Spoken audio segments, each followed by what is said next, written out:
Ahí está.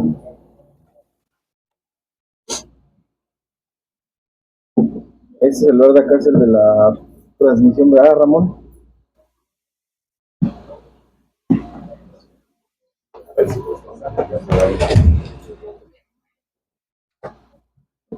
Ay, felicito. Ya no se puede, hermano. Es cierto.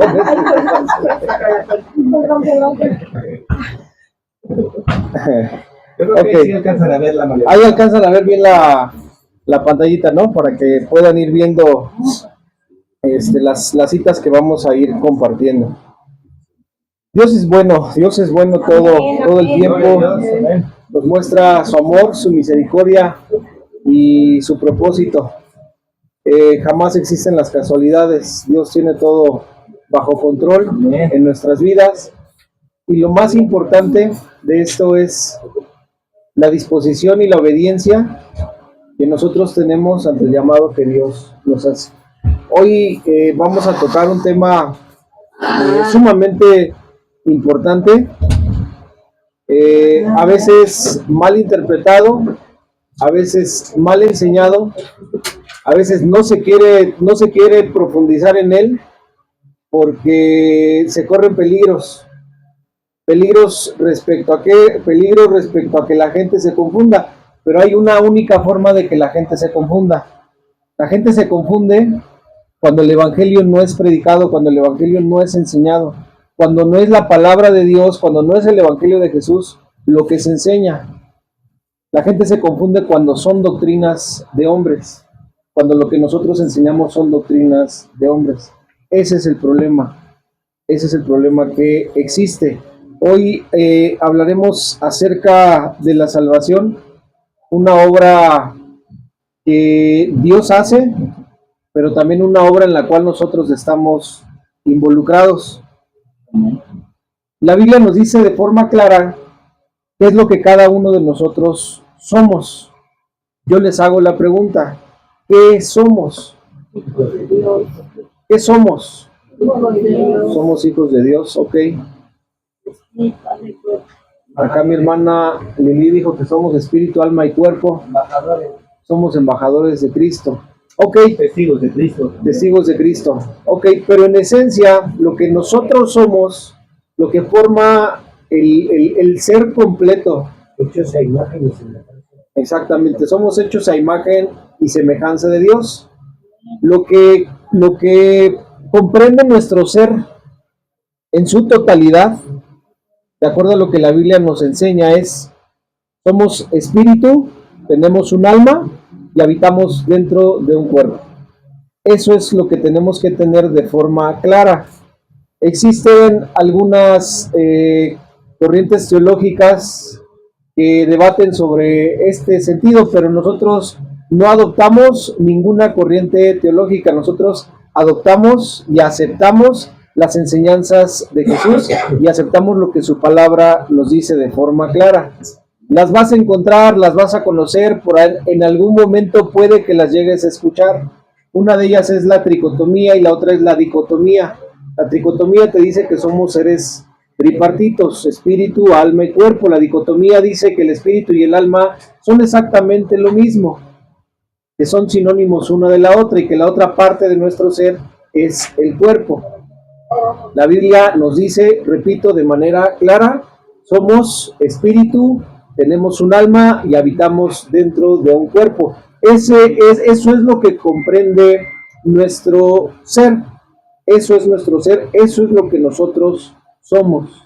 Obviamente, cuando hemos aceptado a Jesús, cuando hemos creído en Él, en ese mismo momento, somos hijos de Dios, somos considerados hijos de Dios, engendrados por Dios. Engendrados por Dios. Abraham, ¿quién es tu padre terrenal?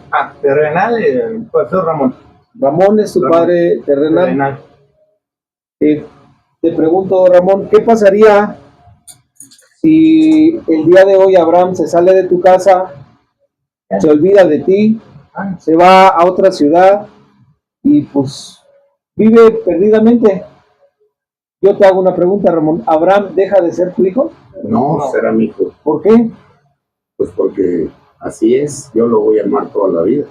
No, tú lo engendraste, nació de ti, forma parte de tu simiente. Nosotros somos engendrados por Dios. ¿Qué quiere decir eso? Que por más que uno quiera, por más que uno se aferre, por más que uno se dé la vuelta, por más que uno corra, por más que uno quiera huir, siempre le vamos a pertenecer a Dios como sus hijos, porque somos engendrados por Dios.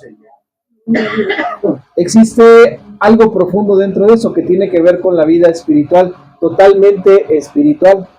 Lo que pasa entre el lazo, la unión entre el Padre y el Hijo de forma terrenal es algo biológico, está en el ADN. Cualquiera de nosotros está totalmente seguro que Abraham es hijo de Ramón. Eso es evidente. Facciones, conducta, comportamiento, la forma de hablar, incluso hasta el tono de voz puede ser muy similar. Pueden haber rasgos todavía más allá, por ahí tenemos el mismo lunar en el mismo brazo. Por ahí tenemos la misma seña, el mismo rasgo. ¿Por qué? Porque son rasgos fisiológicos que se heredan a los hijos. Por eso no es bueno hacer corajes con el marido, con el yerno, con la suegra, porque al rato los hijos se parecen a la suegra, se parecen al yerno, se parecen al esposo, porque es lo normal y es lo correcto. Lo incorrecto sería que no encontraras parecido con nadie de la familia. Ahí sí, mucho cuidado. Con Dios pasa exactamente lo mismo. Hay rasgos que nos van a hacer notar como hijos de Dios. Nuestro modo de hablar, nuestro modo de comportarnos, incluso el aspecto físico. Y no hablo de estar bonito, de estar feito, de ser chaparro. El aspecto físico, lo que nosotros transmitimos físicamente ante los ojos del mundo, hay algo que nos diferencia de entre los demás. Y yo estoy totalmente seguro que a todos nos ha pasado que alguien te ha dicho, es que tú tienes algo especial. Hay algo que veo totalmente distinto en ti respecto de la otra gente. Y a veces hasta nos contoneamos, sacamos el pecho y no, es Dios. Es Dios. Es Dios que habita dentro de nosotros a través de su Espíritu Santo. Entonces, teniendo claro esto, tocamos un tema importante que es la salvación. Salvación. Existen disputas al respecto, preguntas al respecto, temas al respecto, sobre una postura, sobre otra postura respecto al tema. Yo les pido aquí, de manera honesta y sin necesidad, sin la intención de juzgar ni criticar, ahorita la idea de esto es que tengamos claridad en cuanto a lo que enseña la palabra.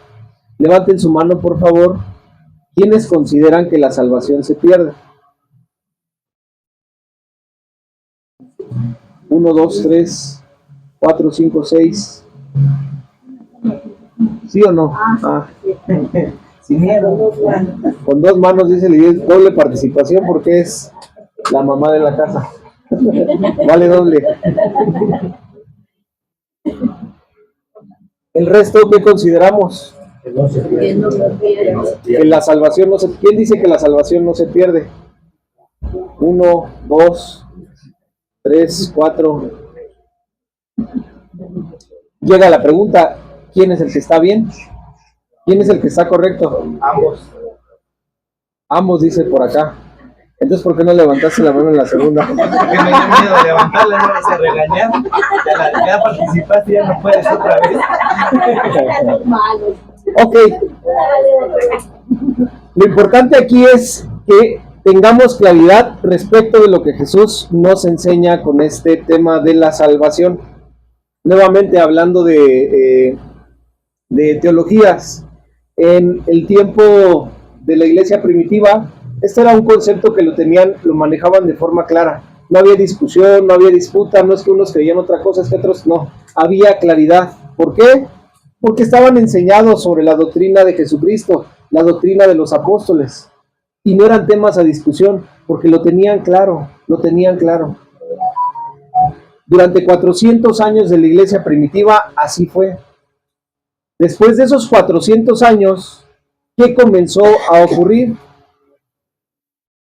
Empezó a menguar, empezó a menguar, empezó a menguar, y la historia conocemos, hay un periodo que se le conoce como el oscurantismo, donde estuvo a casi nada de extinguirse el cristianismo, a casi nada de extinguirse el cristianismo en el mundo poblado en ese entonces. Vienen hombres que Dios utiliza para hacer una reforma, lo que nosotros conocemos como la reforma cristiana.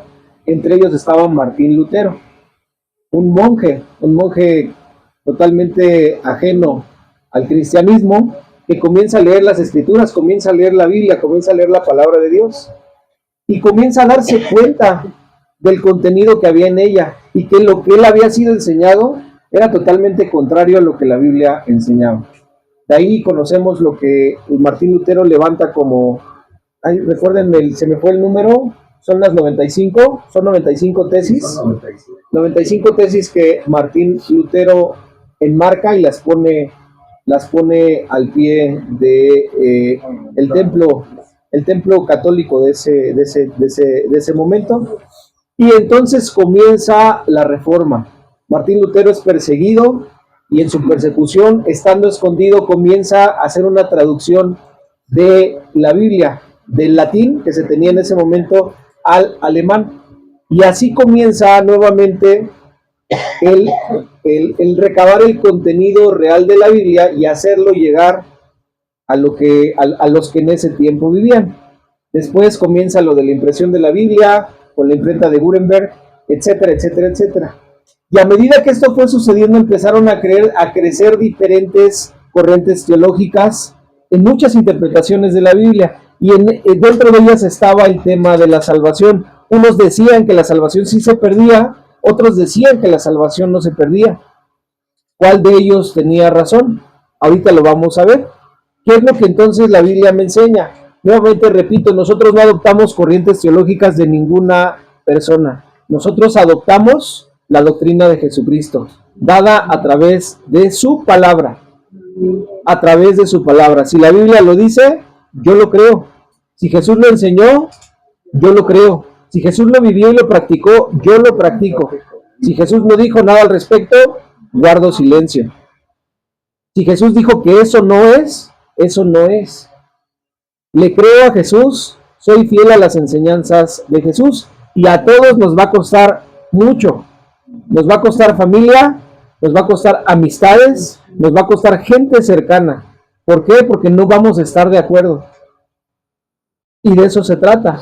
Por eso es que Jesús dijo que Él venía a traer disensión a este mundo, a poner a los hijos contra los padres, a los padres contra los hijos, a la nuera contra su suegra. Eso ya no hace falta, siempre ha sido así. Pero existe esa disensión, existen esas diferencias. ¿Por qué? Por causa de Jesús y por causa de su palabra. Y es una disputa una situación a la cual nos vamos a ver enfrentados durante mucho tiempo. Tenemos una cita bíblica en 1 Timoteo 4:16. Nos dice la palabra: ten cuidado de ti mismo y de la doctrina, persiste en ello, pues haciendo esto te salvarás a ti mismo, y no solamente a ti mismo, sino a los que te oyen. Esto parecería algo raro. Yo te hago la pregunta: ¿quién salva? Jesús. Jesús salva.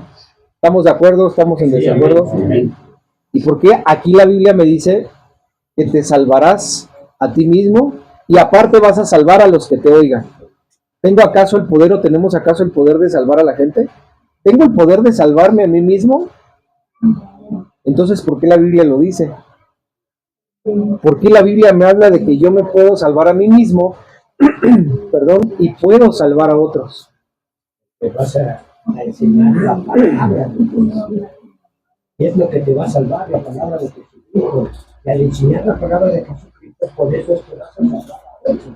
Pero es por la palabra, no es por lo que tú digas. Ok. Siguiente cita bíblica. 1 Timoteo 2:15. respecto a las mujeres, se les escribe lo siguiente: que la mujer se salvará engendrando hijos si permanece en fe, amor, santificación, con modestia. ¿Quiénes no son mamás aquí? ¿Quiénes no han sido madres aquí? Una, dos. Les tengo malas noticias.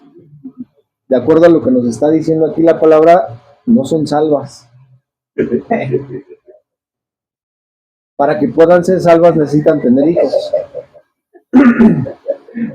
Ese es el sentido literal de lo que dice la Escritura. Y ojo, la Escritura no miente, la Escritura no se equivoca. Los que nos equivocamos somos nosotros cuando le damos una mala interpretación. Ahorita vamos a ver a qué se refiere esa salvación.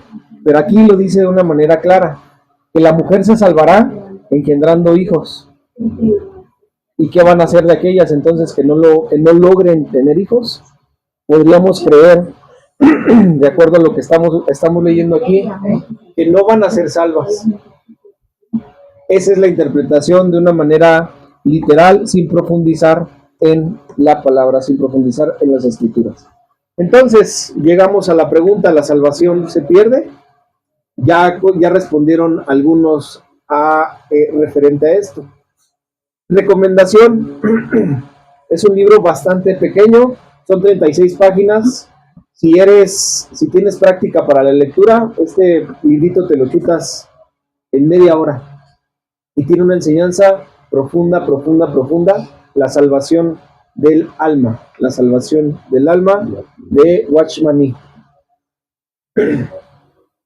Vamos al centro de este mensaje.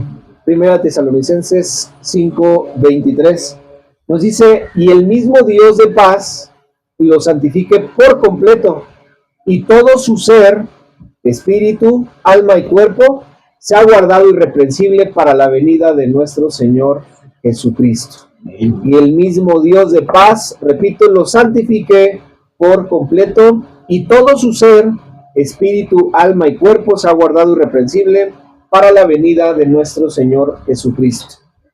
Quiero que vayamos al libro de Génesis. El libro de Génesis.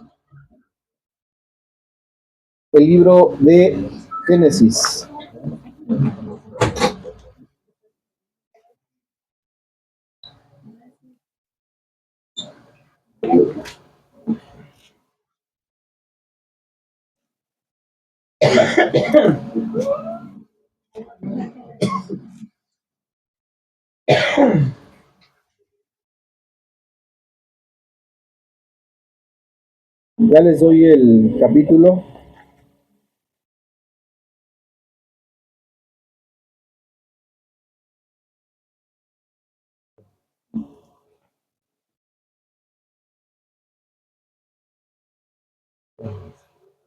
Capítulo 35, versículos 16 al 20. ¿Le puedes dar lectura, Ramón, por favor?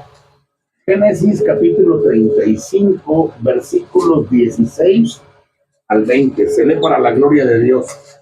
Después partieron de Betel, y había aún como media legua de tierra para llegar a Efrata, cuando dio a luz a Raquel, y hubo trabajo en su parto.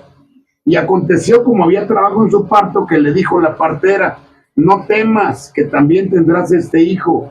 Y aconteció que al salirse del alma, pues murió, llamó su nombre Benoni, mas su padre lo llamó Benjamín. Así murió Raquel y fue sepultada en el camino de Efrata, la cual es Belén, y levantó Jacob un pilar sobre su sepultura. Esta es la señal de la sepultura de Raquel hasta hoy. Y salió Israel y plantó su tienda más allá de Migdal Edar. Lee, por favor, ahora el 27 al 29 de ese mismo capítulo. Después vino Jacob a Isaac, su padre, a Mamre, a la ciudad de Arba, que es Hebrón, donde habitaron Abraham e Isaac.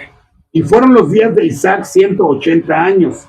Y exhaló Isaac el espíritu y murió.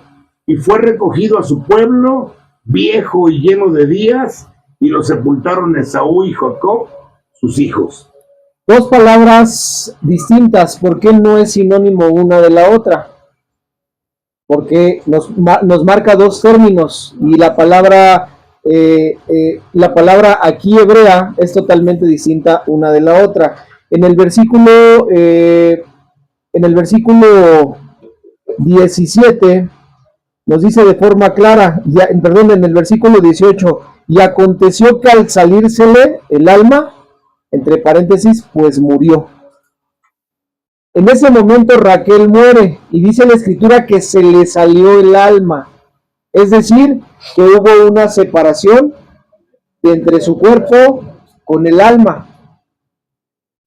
Pero eso no es todo. Para que nos quede de manera más clara, Dios no se equivoca. Y en el mismo capítulo, más adelantito, nos narra una historia similar sobre otro hombre, que en este caso es Isaac. Y nos dice en el versículo 29, y exhaló Isaac el espíritu y murió.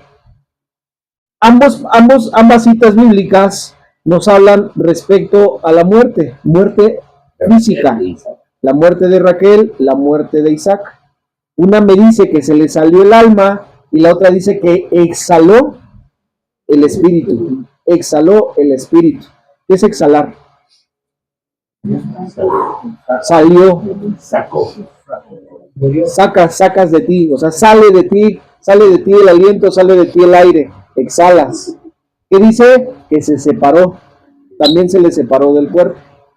Entonces, ¿por qué Dios nos pone ambos ejemplos en este mismo pasaje? Para que lo tengamos claro. Alma, espíritu, cuerpo. Somos un espíritu, tenemos un alma, habitamos dentro de un cuerpo. En el momento en el que nosotros morimos, no es que se acabó todo. La palabra muerte significa separación.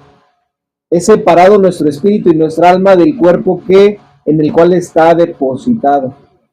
Entonces, lo 1 Tesalonicenses 5:23 nos confirma esto. Todo nuestro ser se compone de espíritu, de alma y de cuerpo.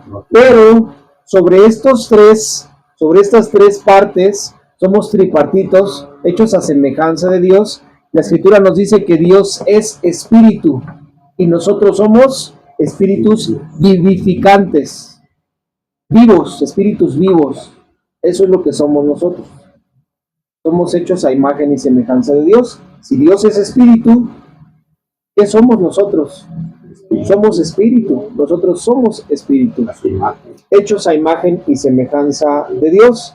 Y hay un propósito con todo nuestro ser. Y es lo que nos dice aquí, que el Dios de paz los santifique por completo. Dios quiere santificar nuestro espíritu, Dios quiere santificar nuestra alma y Dios quiere santificar nuestro cuerpo. Amén. ¿Con qué propósito? ¿Con qué fin?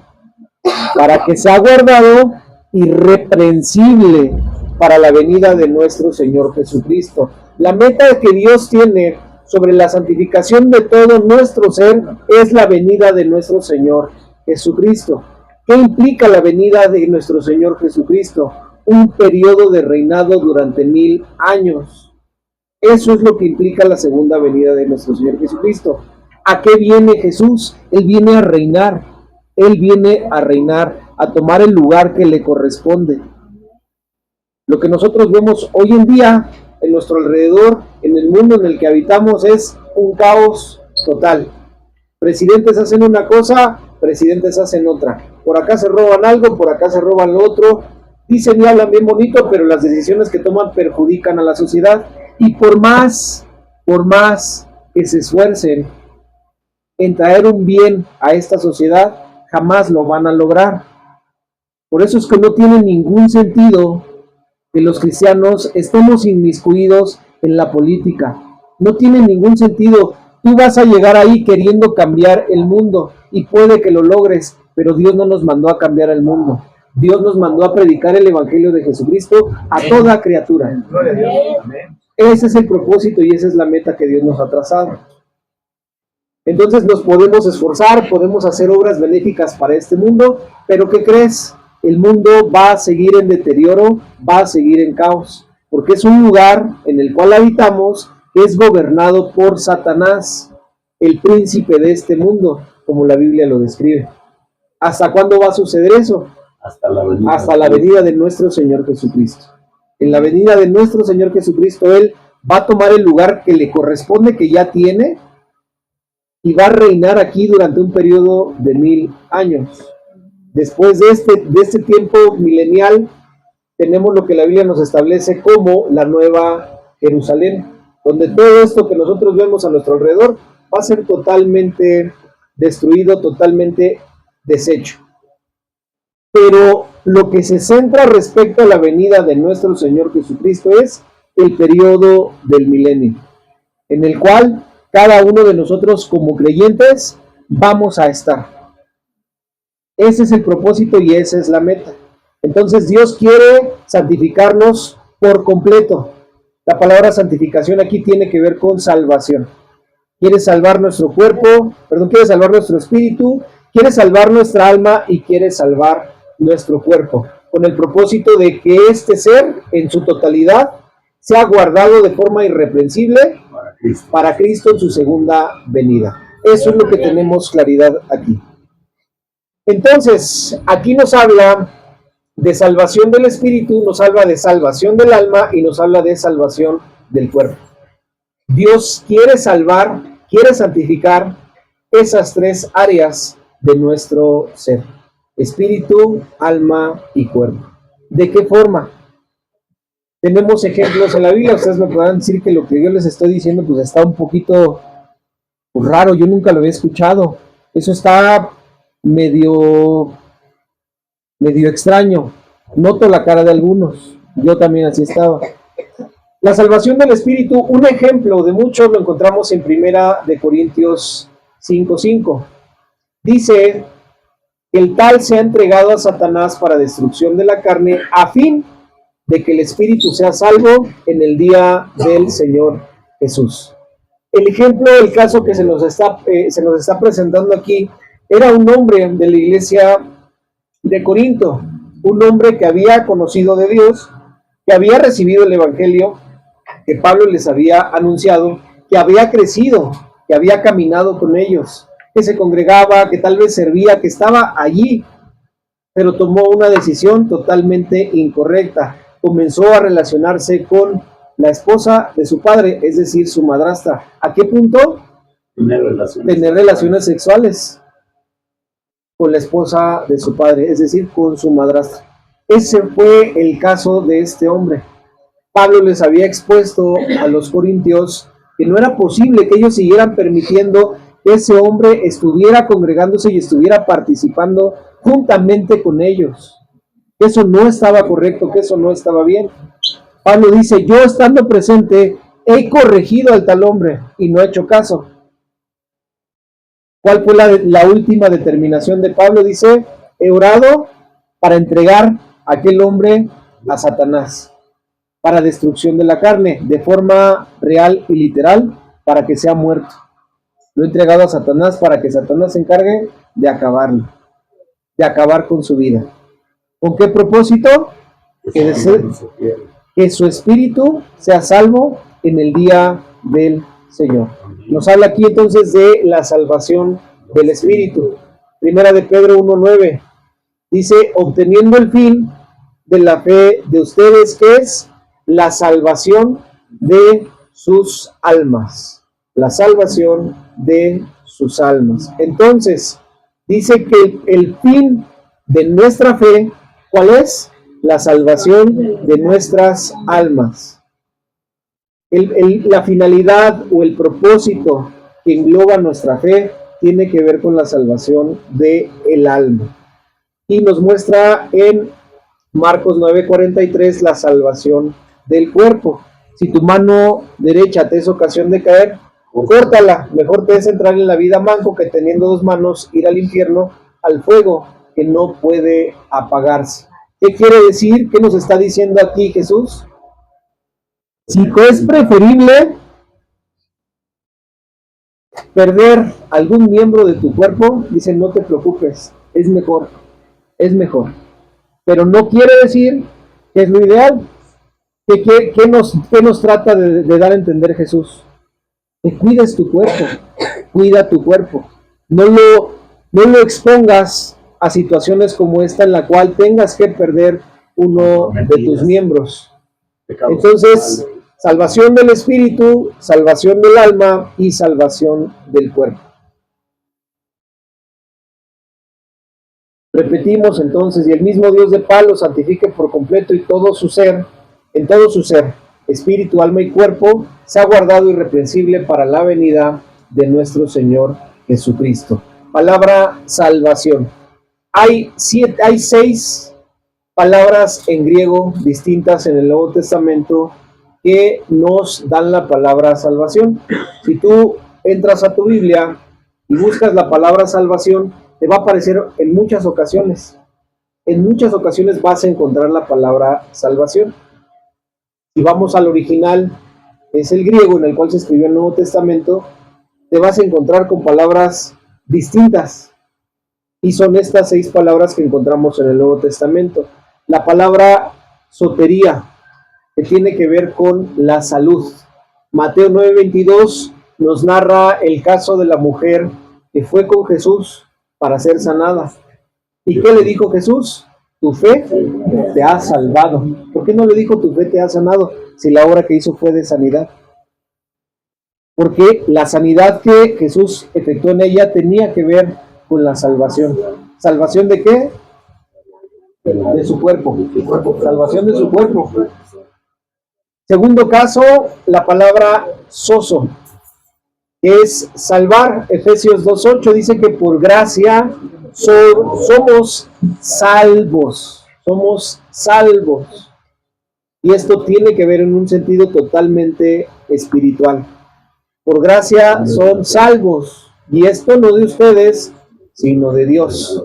Es un regalo de Dios. Tercero, tenemos la palabra riomai, que es librar. Librar. Mateo 28:14 dice, los pondremos a salvo. Los pondremos a salvo. ¿Librar de qué? Librar de los peligros. Si tú sales, es solamente un ejemplo, no es un deseo, no es que yo lo esté declarando porque, ay hermano, no declares cosas así.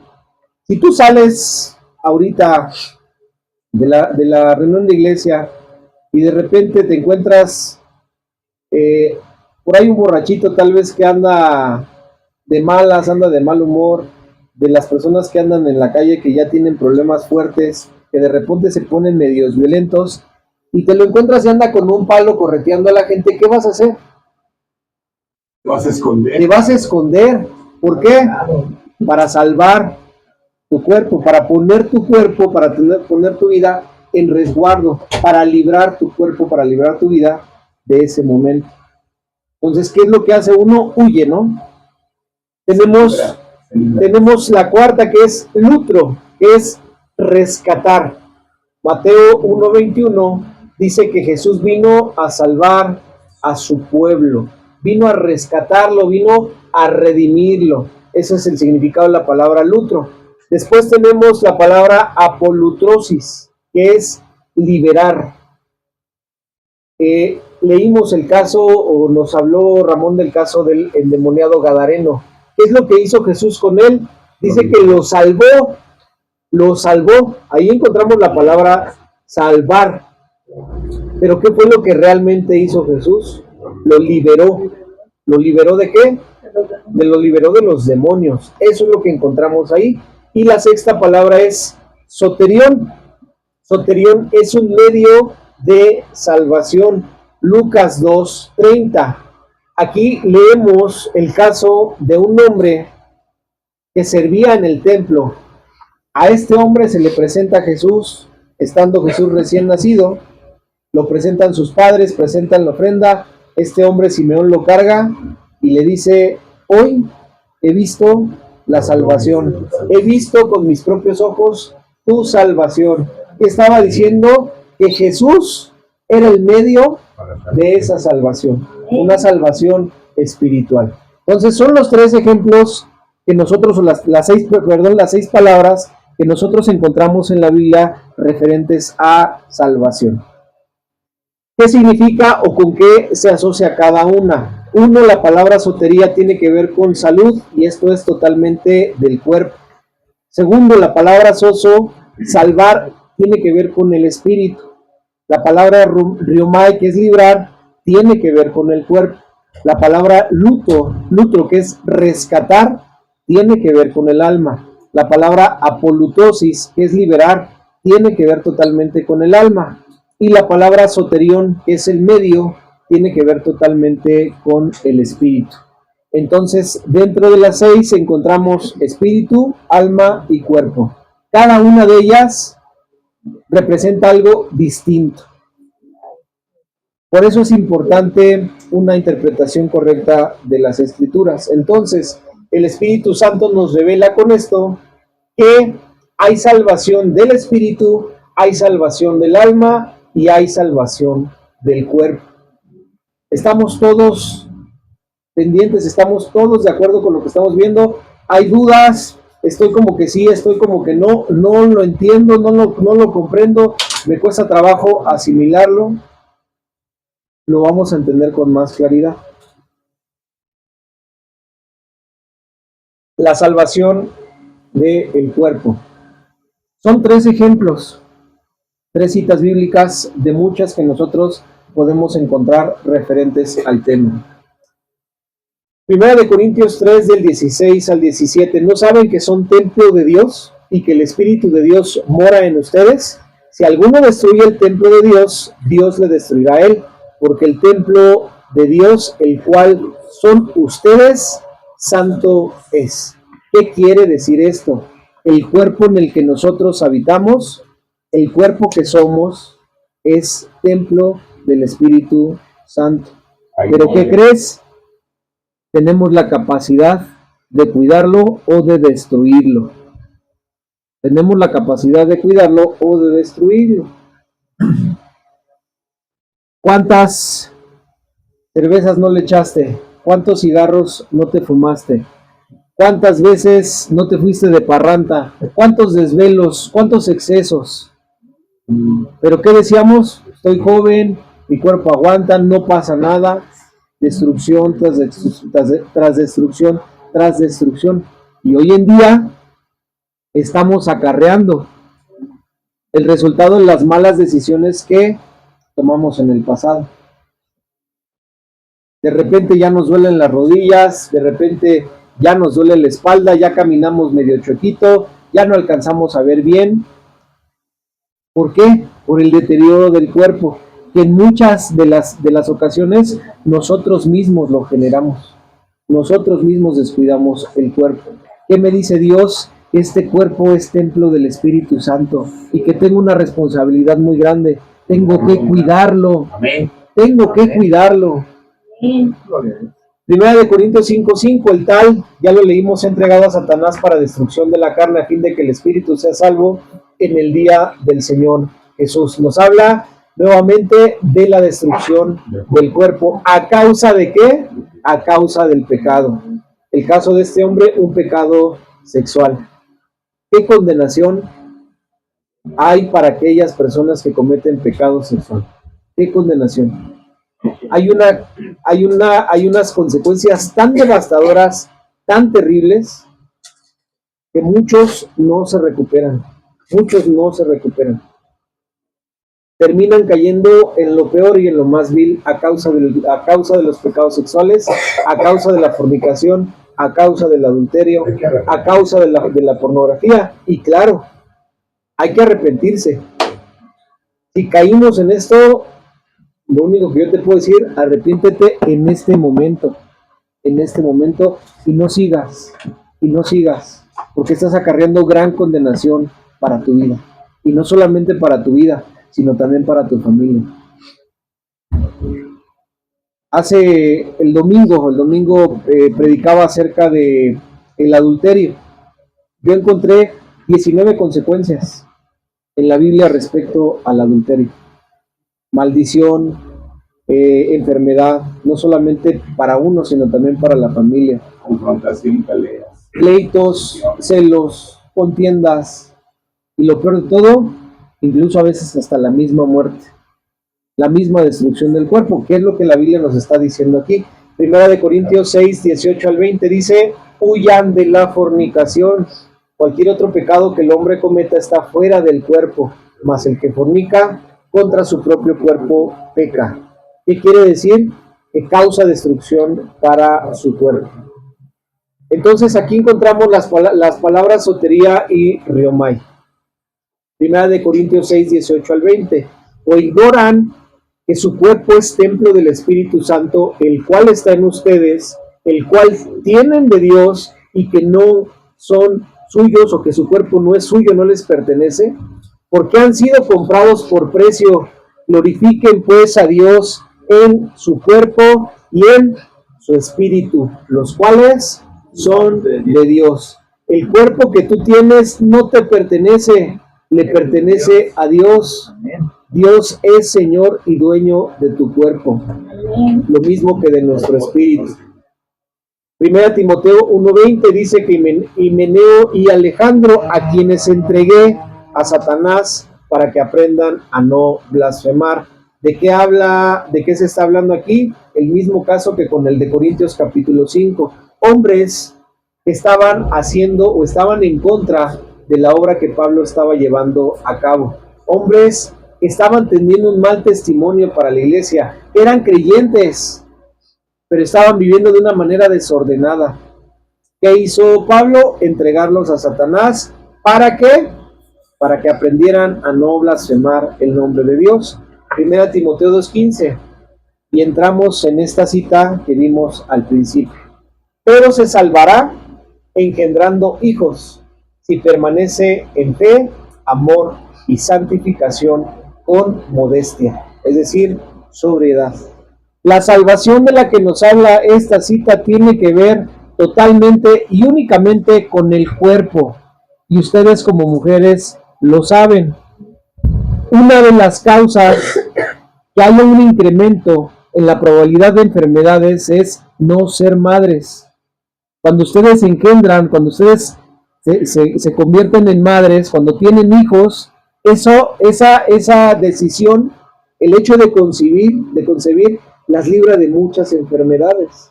Tal era el caso en los tiempos en los que se escribe esta carta. Estaban expuestas a muchas enfermedades. ¿Qué es la recomendación que Pablo les daba?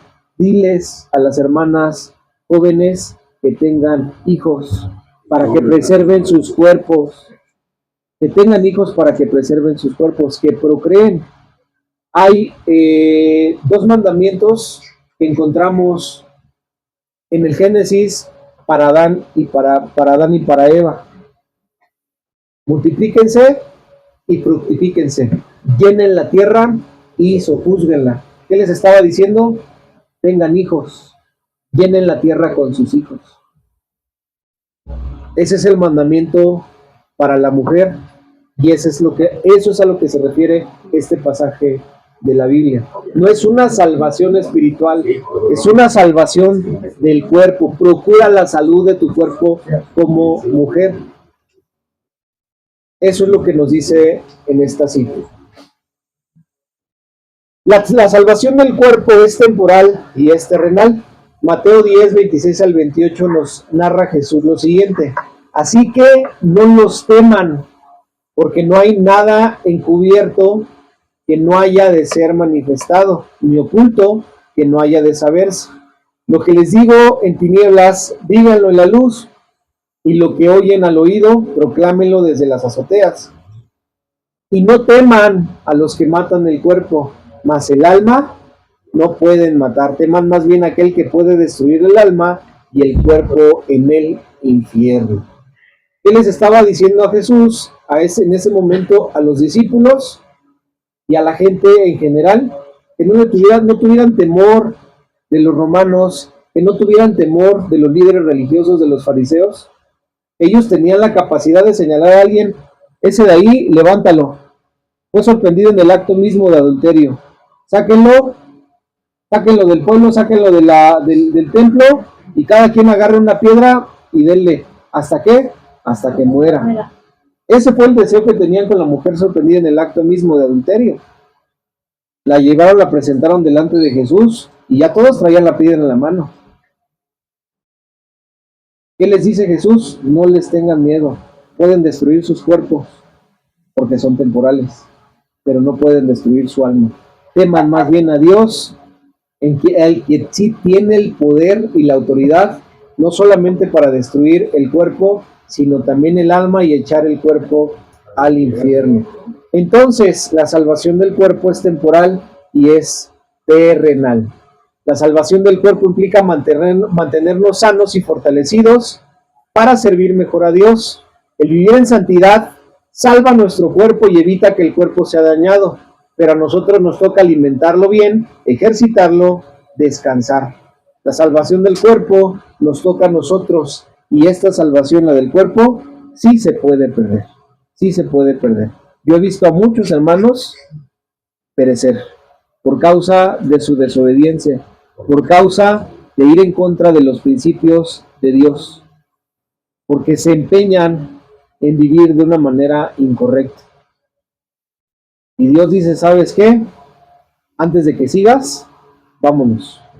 Vámonos, no quiero que te sigas dañando y sobre todo no quiero que sigas dañando a tu familia y no quiero que sigas dañando la iglesia y no quiero que sigas pisoteando la sangre de Jesús. Y no quiero que por causa tuya mi nombre y el de mi hijo sean blasfemados.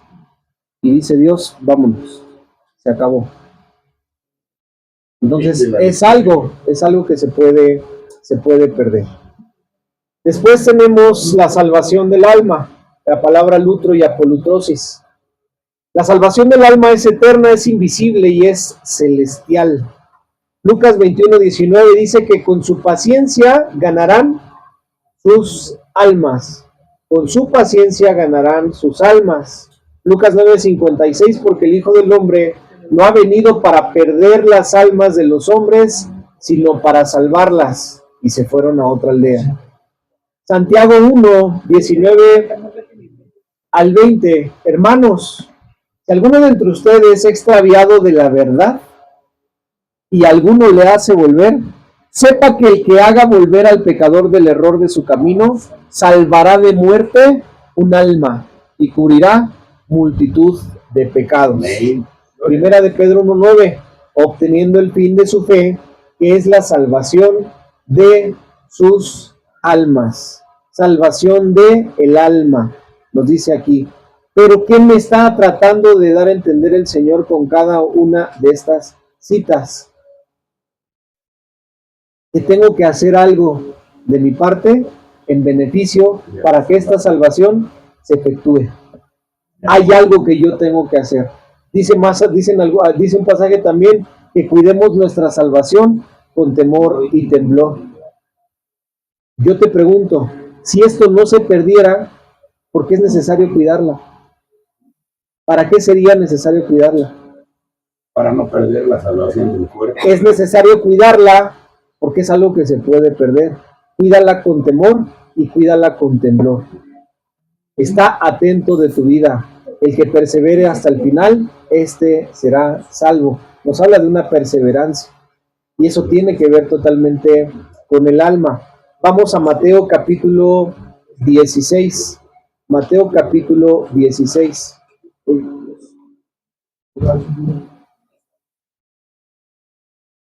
Mateo capítulo 16.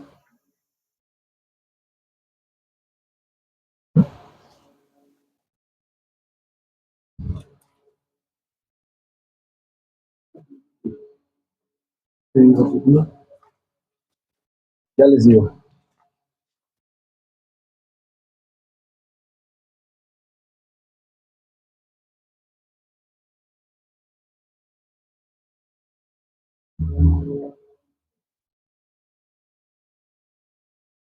Lea por favor del versículo 24 al versículo 28. Del versículo 24 al versículo 28.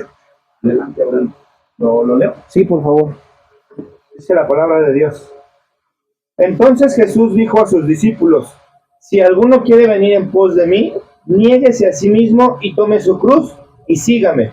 Porque todo el que quiera salvar su vida, la perderá, y todo el que pierda su vida por causa de mí, la hallará. Porque ¿qué aprovechará el hombre si ganare todo el mundo y perdiere su alma? ¿O qué recompensa dará el hombre por su alma? porque el Hijo del Hombre vendrá en la gloria de su Padre con sus ángeles, y entonces pagará a cada uno conforme a sus obras. De cierto os digo que hay algunos de los que están aquí que no gustarán la muerte hasta que hayan visto al Hijo del Hombre viniendo en su reino. Amén. Nos habla claramente del alma, nos habla acerca de que el alma se puede perder. Eso lo dice de una forma clara Jesús, pero nos dice qué involucra el hecho de que se pierda el alma, cómo se pierde el alma, y obviamente también si me dice cómo se pierde, me dice también cómo la obtengo, cómo la cuido, cómo la preservo, y nos lo dice de una manera clara y de forma precisa. Dice que todo el que quiera salvar su vida, la perderá, y todo el que pierde su vida por causa de mí, la hallará. ¿Qué es perder la vida por causa de Jesús? Lo que nos dijo en la cita anterior. Tengo que ir en pos de Él, tengo que negarme a mí mismo y tengo que tomar su cruz y seguirle. ¿Qué quiere decir esto? Que tengo que rehusarme por completo a lo que mi alma quiere. ¿Qué quiere tu alma? ¿Qué busca tu alma? ¿Qué le interesa a tu alma? ¿A tu alma le interesan las posesiones? ¿A tu alma le interesa el dinero?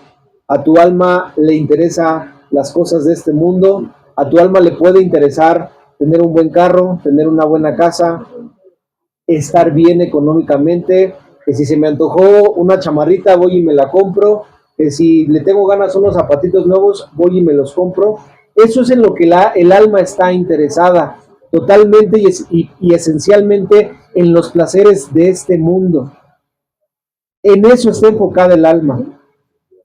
¿Qué me dice Jesús? Si tú quieres salvar tu alma, la vas a tener que perder. Y vas a tener que renunciar a todos esos placeres. Los deseos. A todos esos deseos vas a tener que renunciar. Y vas a seguirme a mí, vas a obedecerme a mí, vas a tomar tu cruz cada día, vas a negarte a ti mismo y me vas a seguir. Entonces, ¿qué me dice aquí? Que la salvación del alma depende de mí, depende de las decisiones que yo tomo. El mensaje que estamos leyendo aquí, ¿a quién fue dado? ¿A quién fue dado este mensaje? ¿Qué dice al principio en el versículo 24? Entonces Jesús dijo a sus discípulos, hombres que estaban caminando con él, hombres que ya habían creído en él. A nosotros nos habla a cada uno de nosotros como sus discípulos. Si nosotros creímos en Jesús, somos sus discípulos. Amén. Y así como pusimos el ejemplo de Ramón con Ramón 2.0, son idénticos el uno del otro, es hijo de Ramón, no va a poder dejar de ser hijo. Así nosotros creímos en Jesús, somos hijos de Dios, no vamos a dejar de ser hijos de Dios. Pero sí me dice algo de manera clara.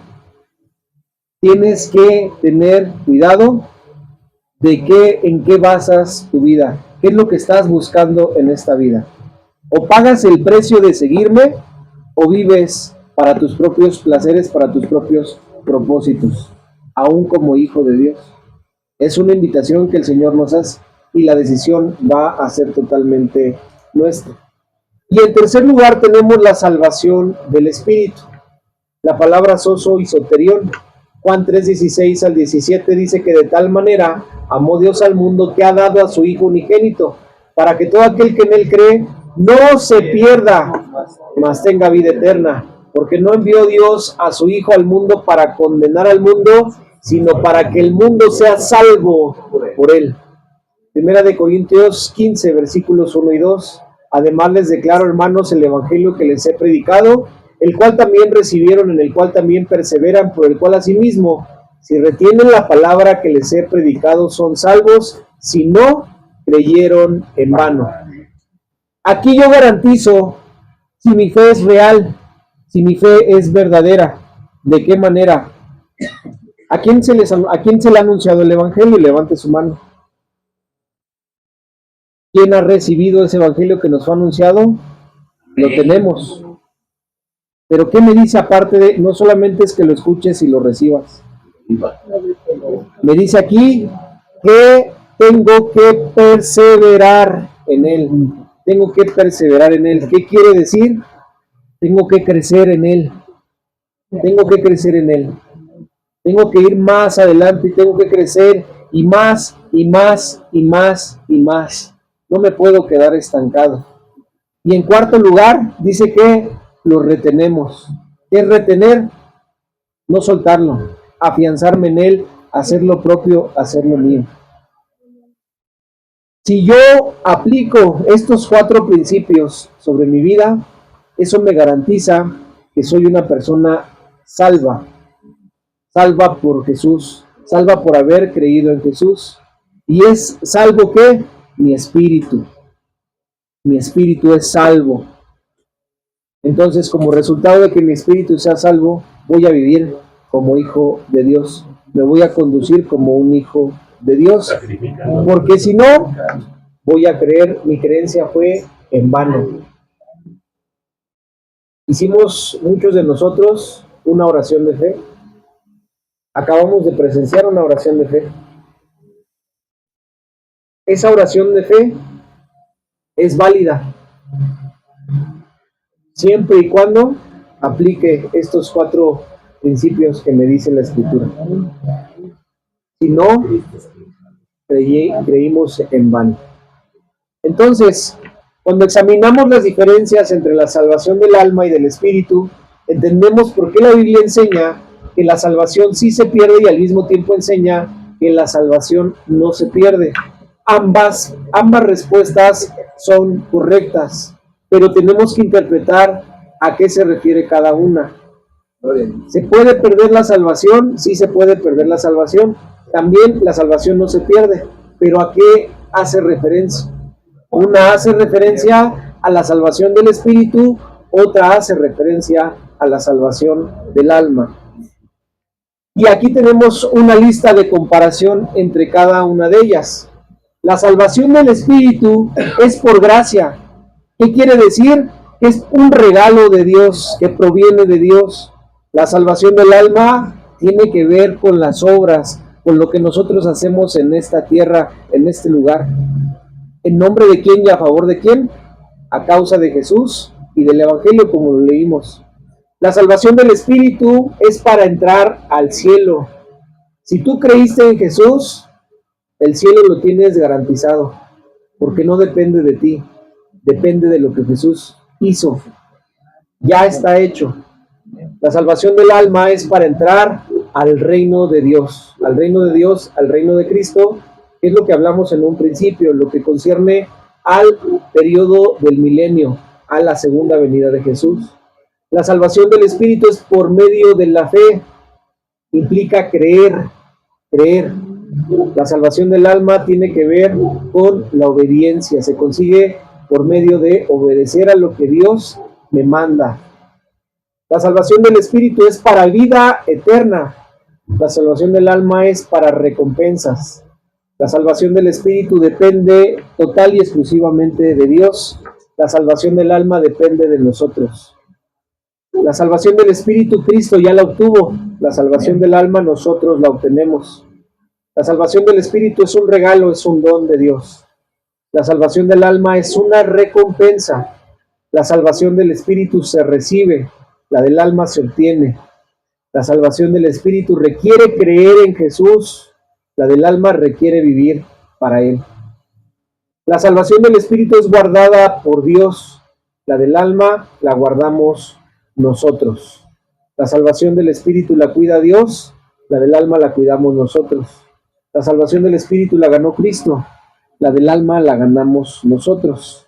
La salvación del Espíritu depende de lo que hizo Jesús en la cruz. La del alma depende de lo que nosotros hacemos cada día.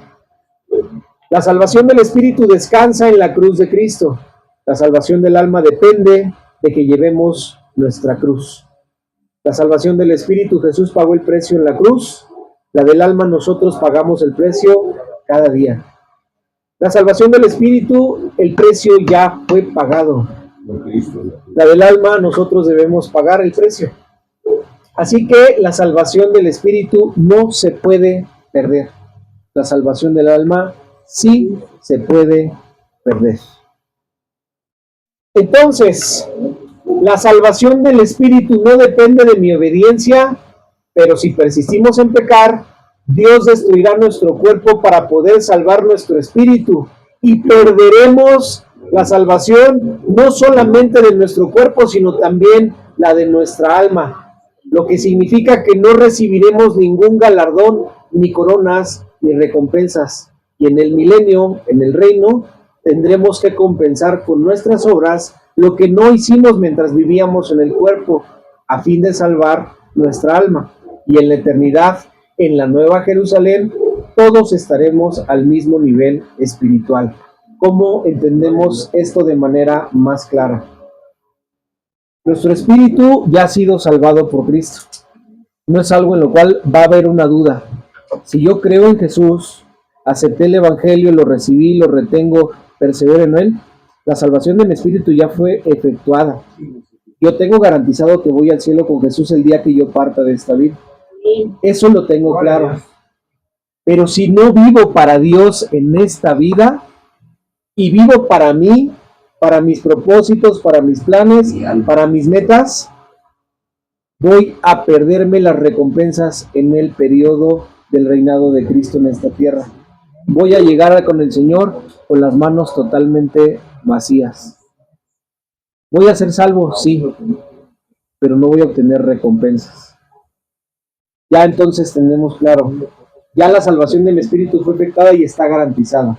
Está en juego la salvación de nuestra alma y la salvación de nuestro cuerpo. Ambas dependen de nosotros. ¿Cómo cuido mi cuerpo? ¿Cómo lo alimento? ¿Cómo lo procuro? La de mi alma, ¿qué tanto obedezco a lo que Dios me pide? ¿Qué tanto me niego a mí mismo? Y parte desde cosas básicas que podrían parecer no malas, no desagradables. ¿Le has preguntado a Dios si el trabajo que estás desarrollando es lo que Él quiere que hagas? ¿Le has preguntado a Dios los planes que tú desarrollas en tu día a día son los planes que Él tiene para tu vida? A veces no tomamos en cuenta a Dios y hacemos las cosas a nuestra manera. Y ojo, yo no quiero decir que estén mal. Yo no quiero decir que tengas un mal propósito, tengas un mal concepto, una mala idea o algo a mal, no. Es bueno trabajar, es bueno querer tener una casa, es bueno querer tener un carro, es bueno vestir, es bueno comer. Pero hay que ver, si en cada una de esas decisiones Dios está implicado y es lo que realmente quiere para mí, o simple y sencillamente son las cosas que yo quiero para Dios. Hay dos formas de relacionarnos con Dios. Veo a Dios como el genio de la lámpara mágica y espero que Él se acomode a mis planes. O veo a Dios como lo que es mi Dios, mi Rey y mi Señor, y le digo, Señor, yo voy a hacer lo que tú me pidas. Me va a doler, me va a disgustar, me va a incomodar, a veces voy a querer renunciar, pero Señor, aquí sigo, te voy a servir. Nosotros ya no pertenecemos a este mundo, no pertenecemos a este mundo, vivimos en él, pero no pertenecemos a él. Amén. Nuestra morada es allá, es celestial, es eterna. Gloria a Dios. Es eterna. Ahí es donde tiene que estar puesta nuestra meta y tienen que estar puestos nuestros ojos. No nos hagamos tesoros en la tierra donde el orín y la polilla corrompen y donde ladrones minan y hurtan. Háganse tesoros en el cielo, donde esto no va a ocurrir. No van a robar, no van a hurtar, no van a dañar. Dice y termina Jesús, porque donde esté su tesoro, allí también estará su corazón. Evalúa dónde está tu tesoro hoy en día. Evalúa cuál es el centro de tu vida. ¿Es Cristo? ¿O son tus planes o eres tú? Evalúalo. La salvación, pues, sí se pierde, la del alma, y no se pierde la del espíritu. Y terminamos con lo que nos dice en 1 Corintios 3, versículos 11 al 15, que nos habla en ambos sentidos, tanto de la salvación del alma como la salvación del Espíritu. Cada uno mire cómo sobreedifica, porque nadie puede poner otro fundamento que el que está puesto, el cual es Jesucristo. Y si sobre este fundamento alguno edifica oro, plata, piedras preciosas, madera, heno, hojarasca, la obra de cada uno se hará manifiesta, porque el día la declarará, pues por el fuego será revelada, y la obra de cada uno, cual sea, el fuego la probará. Si permanece la obra de alguno que sobreedificó, recibirá recompensa. Y si la obra de alguno se quema, él sufrirá pérdida. Si bien él mismo será salvo, referente a la salvación del Espíritu, aunque así como por fuego. ¿Qué quiere decir? Con dolor. Entonces, tú determina cómo estás sobreedificando. El fundamento ya está puesto y es Jesús. ¿Qué quiere decir? Que no necesitamos más. Solamente necesitamos a Cristo, lo que Él nos enseña a través de su palabra. Es todo. Si tú, sobre ese fundamento que ya recibiste, sobre lo que tenemos en nuestras manos, que es la palabra de Dios, sobre esto, tú edificas algo, ten cuidado de qué es lo que estás edificando.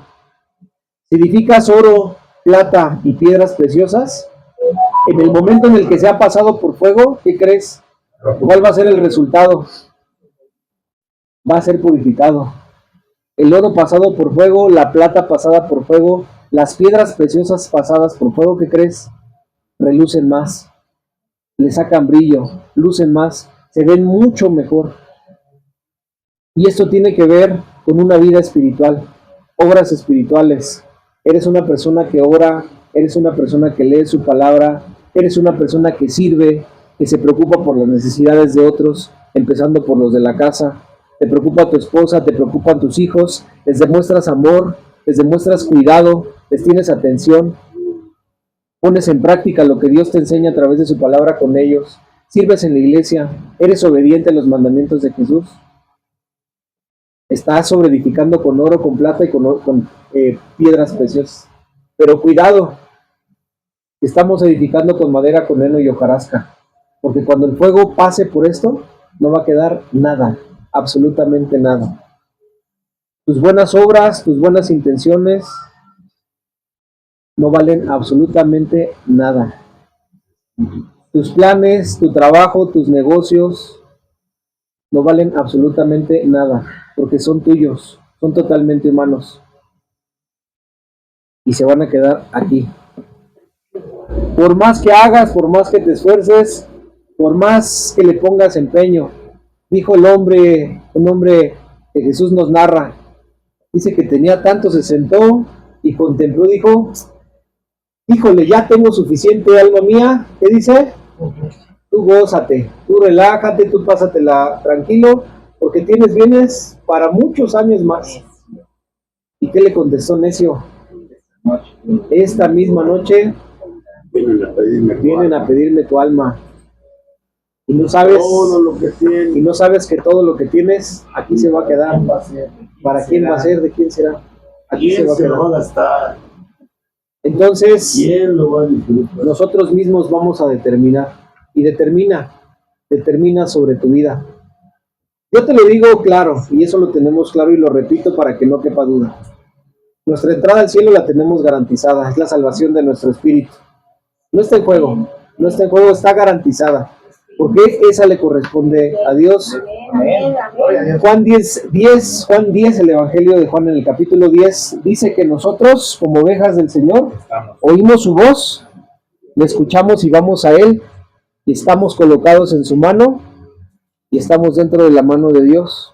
Y no solamente dentro de la mano de Dios, sino que aparte la mano de Jesús, sino que aparte la mano del Padre, también está ahí. Entonces tenemos el cuidado de parte de Cristo y el cuidado de parte de Dios. No hay nada que nos arrebate de Él.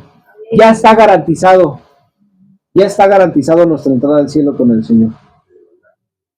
Pero me decía Ramón hace ratito, ¿cómo quieres llegar? ¿Quieres llegar con las manos vacías? ¿Quieres llegar mutilado? ¿Quieres llegar tuerto, cojo, manco? Es decisión de nosotros día con día. Salvar nuestro cuerpo y salvar nuestra alma. Amén. Amén. Amén. Vamos a orar, por favor. Padre y Dios nuestro, te bendecimos, Señor, en esta noche. Te agradecemos por tu palabra, te agradecemos, Señor, por tu amor por nosotros, te agradecemos por la salvación, Señor. Porque has salvado nuestro espíritu, Señor, este regalo, Señor, que nos has otorgado por medio de la fe, porque dice que no es por nosotros, Señor, sino por medio de la fe, no por obras para que nadie se jacte, para que nadie se gloríe. Es obra que tú has efectuado, Jesús, en la cruz. Gracias, gracias por esa salvación, gracias por esa seguridad que tenemos de que el día que nosotros partamos de esta tierra, de este lugar, estaremos en tu presencia, Señor. Gracias, Señor. Pero gracias también porque nos muestras que hay algo que sí nos corresponde, algo que tenemos que hacer y algo que está en riesgo si no tomamos cuidado de ello, Señor. Es la salvación de nuestro cuerpo y la salvación de nuestra alma. Padre, perdónanos. Perdónanos si hemos descuidado nuestros cuerpos, si nos hemos excedido, Señor, si le hemos hecho daño, Señor. Perdónanos si no descansamos, si no nos cuidamos, si no nos ejercitamos, si no nos alimentamos sanamente, Señor. Perdónanos, Padre. Perdónanos, Padre, porque no nos hemos negado a nosotros mismos, porque hemos buscado los placeres, los deseos de nuestra alma. Y no nos damos cuenta, Señor, que nuestra alma se está perdiendo. Ayúdanos, Padre, ayúdanos. Ayúdanos a caminar con Jesús, a tomar nuestra cruz cada día, a negarnos a nosotros mismos y a seguir a Jesús, sea cual sea el lugar, sea cual sea las circunstancias, a seguirlo. Padre, danos la fortaleza. Que tu Espíritu, Señor, que tu Espíritu Santo nos fortalezca en nuestro ser interior, para que tengamos la firmeza, la fortaleza de caminar y seguir adelante de tu mano, Señor. Sabemos que el mundo en el que vivimos, Señor, nos quiere conquistar, nos quiere seducir, pero tú dices en tu palabra, no se conformen a este siglo, no se conformen a este siglo, sino más bien renueven sus mentes, cambien su manera de pensar. Ayúdanos, Señor, a cambiar nuestra manera de pensar, a renovar nuestra mente cada día, para que podamos comprobar, Señor, que tu voluntad es buena, es perfecta y es agradable. Gracias, Señor, gracias por tu palabra, te bendecimos, Padre, te damos gloria, te damos honra y te damos toda la alabanza, Señor. Bendito seas, Padre, en el nombre de Jesús. Amén. Amén. Amén. Gloria a Dios.